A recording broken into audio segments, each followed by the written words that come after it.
Muchos piensan que la Edad Media fue un periodo oscuro en el que no pasó mucho y que se llama así porque quedó colgando en medio del esplendor de la antigua Roma y el mundo moderno. Es decir que para muchos la Edad Media fue un bache en la historia, un periodo de transición, como un sótano oscuro en el que el hombre permaneció oculto y del que salió nuevamente a la luz recién allá por el año 1500, cuando renacieron aquellas ideas de la antigüedad que habían hecho tan brillantes las épocas de Grecia y de Roma. Pero en este periodo sí que pasaron muchas cosas, pues fue en realidad por estos años cuando comenzó a gestarse la Europa que conocemos hoy.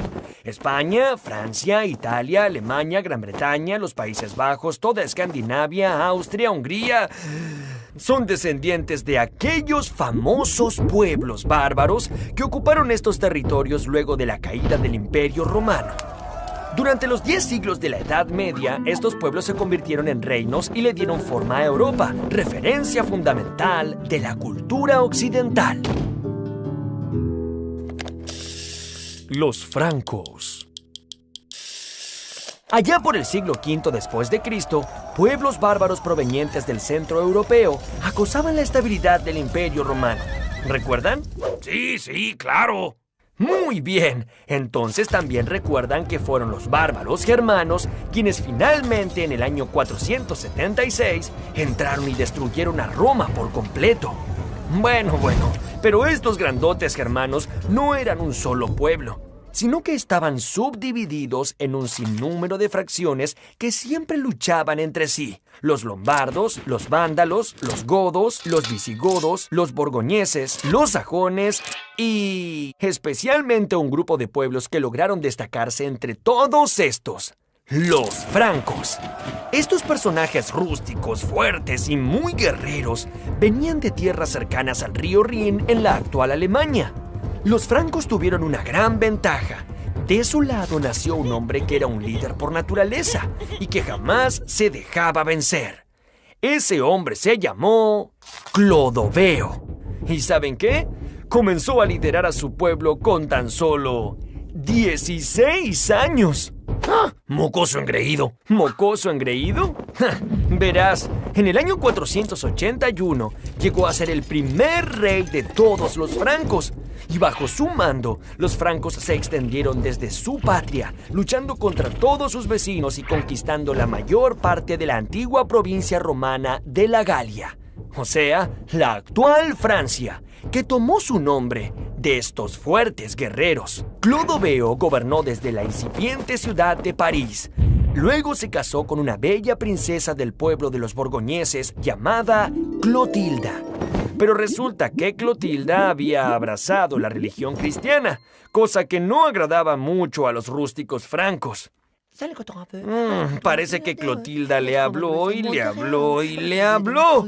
¡Ya, mujer! ¡Sí! ¡Oh, Jesús el Redentor! Clodoveo cedió y finalmente se bautizó cristiano. Este fue un hecho fundamental, ya que a partir de Clodoveo, todos los francos se convirtieron al cristianismo. Y así se fue forjando una relación importantísima entre los reyes y la iglesia, que duraría por siglos. Los carolingios. Pipino era un duque de origen franco que tenía sus tierras en Soissons, a unos 100 kilómetros de París. Le decían el Breve, ya que, digamos que no contaba con una gran estatura. Este tal Pipino, el Breve, no estaba tan contento con sus escasas tierras. A pesar de su limitada altura, Pipino se sentía suficientemente grande como para convertirse él mismo en rey de los francos. Fue así que inició su plan. Pipino notó que el Papa de Roma, que era el jefe de la iglesia, tenía muchísima influencia sobre todos los cristianos del reino. Entonces mandó ejércitos a Italia para defenderlo de invasores y agresores, permitiéndole crear los estados pontificios, que eran algo así como el reino de la iglesia. En agradecimiento, el Papa Zacarías le dio todo su apoyo, y en el año 754 fue coronado el nuevo rey de todos los francos. Pipino el Breve fue el padre de Carlo Magno. A diferencia de su padre, él era un hombre alto y robusto. Carlo Magno supo aprovechar la astuta alianza que su padre había entramado con el sumo pontífice de la Iglesia cristiana. Entonces envió nuevos ejércitos a Roma y estos hicieron aún más extensos y poderosos los territorios gobernados por el Papa. En retribución, el Papa nombró a Carlo Magno Romanorum Ecclesia Protector. Si no lo entendieron, fue algo así como protector de la Iglesia de Roma. Con ese título, el gran rey de los francos se lanzó hacia el norte y hacia el sur, hacia el este y hacia el oeste, con el fin de conquistar, subyugar y cristianizar a todos los habitantes del continente europeo. Después de incansables campañas contra los lombardos, los sajones, contra los ávaros, contra los eslavos, contra los godos y contra los visigodos, Carlo Magno había logrado formar un gran imperio. Pero no fue tan solo un gran conquistador. Carlo Magno quiso unificar a todos los señores y aldeas de su imperio en una sola religión y bajo una misma cultura, basando su poder en el conocimiento. La coronación de Carlo Magno. En la noche de Navidad del año 800, Carlo Magno se hallaba rezando en la Basílica de San Pedro, en Roma. El Papa León III se le acercó y mientras todo el pueblo se arrodillaba ante él, lo coronó emperador del Imperio Romano Germánico. Así, el gran reino de Carlo Magno se transformaría en un imperio que quiso hacer revivir la grandeza del antiguo Imperio Romano. La enorme diferencia era que los soberanos de este imperio no eran romanos, sino germanos.